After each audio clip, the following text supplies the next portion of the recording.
কাঞ্চনপুরে বিপুল পরিমাণ বিলিতি মদ উদ্ধার। গোপন সূত্রের খবরের ভিত্তিতে কাঞ্চনপুর থানাধীন ডাইনছড়া এলাকায় এক বাড়িতে অভিযান চালিয়ে বিপুল পরিমাণ অবৈধ বিদেশি মদ উদ্ধার করেছে পুলিশ। কাঞ্চনপুর থানার ওসি শ্রীকান্ত রুদ্রপালের নেতৃত্বে পুলিশের একটি দল ডাইনছড়ার বাসিন্দা নিরুত দেবনাথের বাড়িতে অতর্কিত অভিযান চালায়। অভিযোগ, দীর্ঘদিন ধরে ওই বাড়িতে অবৈধভাবে বিলিতি মদ মজুত করে রাখা হয়েছিল। তল্লাশি চালিয়ে ঘর থেকে মোট 1150 বোতল বিলিতি মদ বাজেয়াপ্ত করে পুলিশ। উদ্ধার হওয়া মদের আনুমানিক বাজার মূল্য প্রায় 1.5 লক্ষাধিক টাকা বলে জানা গেছে। তবে পুলিশের অভিযানের খবর পেয়ে বাড়ির মালিক নিরুত দেবনাথ ঘটনাস্থল থেকে পালিয়ে যান। বর্তমানে তিনি পলাতক। পুলিশ জানিয়েছে, অভিযুক্তের বিরুদ্ধে নির্দিষ্ট ধারায় আইনি ব্যবস্থা গ্রহণ করা হচ্ছে। খবর আসে যে ডাইনছড়া নিরুদনাথের বাড়িতে প্রচুর অবৈধ বিলাতি মদ মজুত রাখা আছে।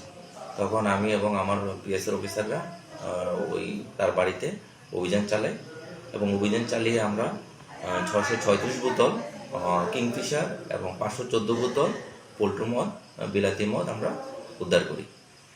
অভিযানের সময় নিরুদনাথ বাড়িতে উপস্থিত ছিল না।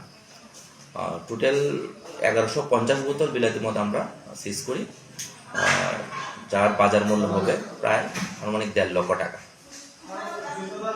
আমরা নিরুদনাথের এগেনস্টে একটা টি অ্যাক্ট কোর্টে প্রসিকিউশন রিপোর্ট পাঠাবো। Bureau report, Dharmanagar news online.